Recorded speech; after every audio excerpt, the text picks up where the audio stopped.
আমরা ভোট দেওয়ার জন্য সবাই উন্মুখ হয়ে বসে আছি। এই নির্বাচনে আমাদের দুইটা ভোট দিতে হবে, এটা আমরা তো সবাই জানি নাকি। একটা ভোট হবে আপনি আপনার পছন্দের প্রার্থীকে এমপি নির্বাচনের জন্য ভোট প্রদান করবেন, আর একটি ভোট হবে গণভোট, যেটা এই ভোট শহীদ প্রেসিডেন্ট জিয়াউর রহমান এবং মরহুম প্রেসিডেন্ট হুসাইন মোহাম্মদ এরশাদের সময় দুইবার এই গণভোট অনুষ্ঠিত হয়েছিল, ঠিক কিনা? মুরব্বীদের নিশ্চয়ই মনে থাকার কথা। আমাদের এখন আর একটা গণভোট অনুষ্ঠিত হবে। এই গণভোটে হ্যাঁ এবং না দুইটা পক্ষ থাকবে। আপনি যদি হ্যাঁ পক্ষে হন তাহলে হ্যাঁ উপরে সিল দিবেন, না এর পক্ষে হলে না এর উপরে সিল দিবেন। আমাদের অনেকেই বোঝে না হ্যাঁ এবং না কি। আজকে সমাজে বিভিন্ন জন অপপ্রচার করছেন যে হ্যাঁ তো যদি ভোট দেওয়া হয় তাহলে ৭১ সালের মুক্তিযুদ্ধকে অস্বীকার করা হয়, হ্যাঁ তো যদি ভোট দেওয়া হয় বাংলাদেশ আবার নাকি পাকিস্তান হয়ে যাবে। এই যে যে কথাবার্তাগুলো বলা হচ্ছে, আমি জানি না যে বন্ধুরা আমার বলছেন তাদের কি স্বার্থ আছে সেটা আমার জানা নাই। আজকে রাষ্ট্রের মালিক কারা? জনগণ। এই রাষ্ট্রের মালিক যদি জনগণ হয় তাহলে হ্যাঁকে আগামী দিন জয়যুক্ত করতে হবে।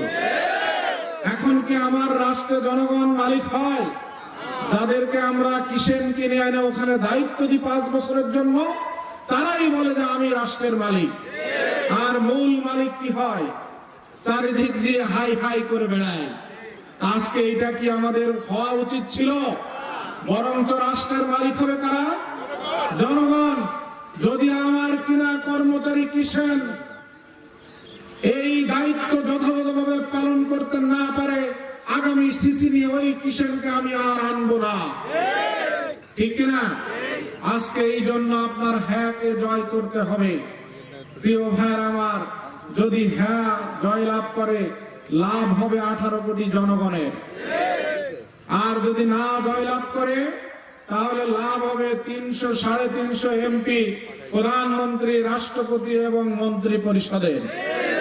এখন 350 লোকের সুখ সুবিধা আমরা আগে দেখবো না, 18 কোটি মানুষের সুযোগ সুবিধা আগে দেখবো। যদি সেটা আমাদেরকে দেখতে হয় তাহলে হাকে জয়যুক্ত করতে হবে।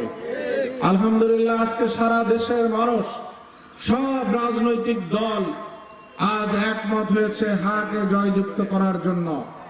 তারপরেও যদি কেউ গোপনে গাপানে কোথাও নায়ের পক্ষে ক্যানভাস করে, বুঝে নেবেন যে ওনার নিয়ত খারাপ।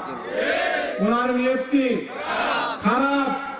আগামী দিনে আবার আপনার হক মেরে খাওয়ার চিন্তা করছেন। আগামী দিনে আপনার রাস্তার টাকা খাবে, আগামী দিন আপনার ব্রিজের টাকা খেয়ে ফেলবে, আগামী দিন আপনার অধিকারকে হরণ করবে। এই জন্য আজকে হ্যায়ের পক্ষে না যে উনি নায়ের পক্ষে কথা বলছেন। আলহামদুলিল্লাহ, আমার বিশ্বাস আমাদের কোন রাজনৈতিক দল এই ভূমিকা এই ইলেকশনে আর নিবে না। সবাই হার জন্য কাজ করছে, সবাই একযোগে হাকে জয়যুক্ত করে এই রাষ্ট্রের প্রকৃত মালিকানা জনগণের হাতে আমরা তুলে দিতে চাই।